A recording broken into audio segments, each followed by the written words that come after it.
Paolo, cool, man. I love Milan. How's it going? Where do we find Philo at the beginning of season two, and what's in store for him in this final season?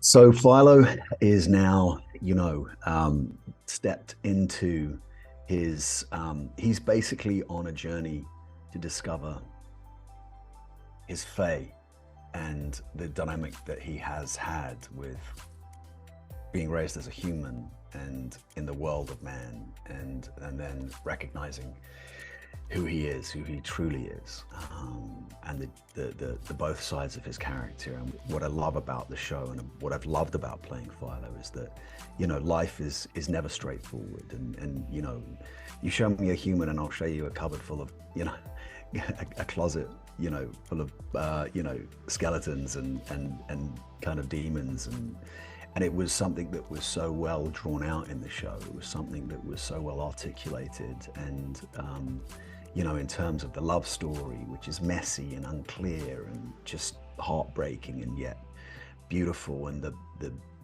relationship with oneself and how you overcome the demons in your mind and come to terms with who you are, because that's life, right? What is the distinctive element that sets this show apart from the other fantasy and historical worlds you've been a part of, such as Lord of the Rings and Pirates of the Caribbean?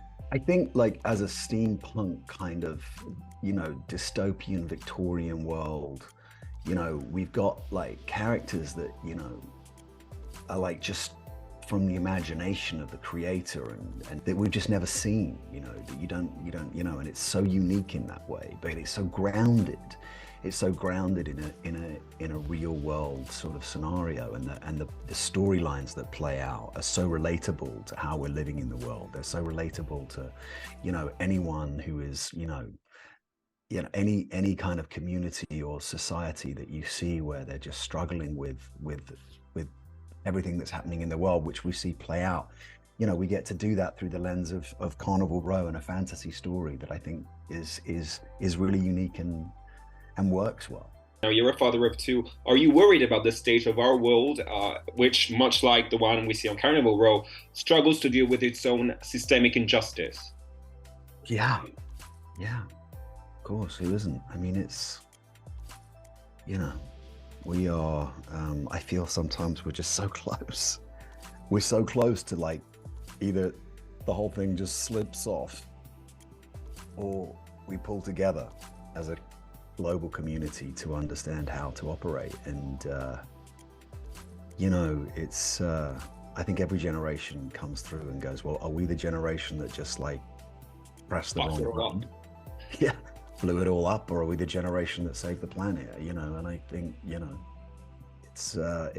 feels that the stakes are higher than they've ever been, and we see it everywhere we go, and it's all around us, and it's palpable, and it creates anxiety for everyone. So, I mean, hopefully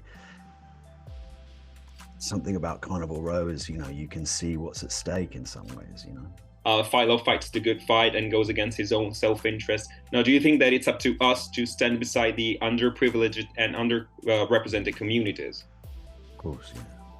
Of course. No question. I mean, it's, I think we see that walls and barriers don't unify. It's compassion and wisdom and understanding that help to, bring people along. Because when you look past the way that each of these characters in these worlds, and in true of life too, you see a human who's having their own experience, and that's what compassion means and is all about. And we all need to have it, more of it. Oh, definitely, for sure. And I'm afraid my time is up, but I really want to thank you for talking to me today. Thank you so much. Thanks. Have a great day. Bye. Bye.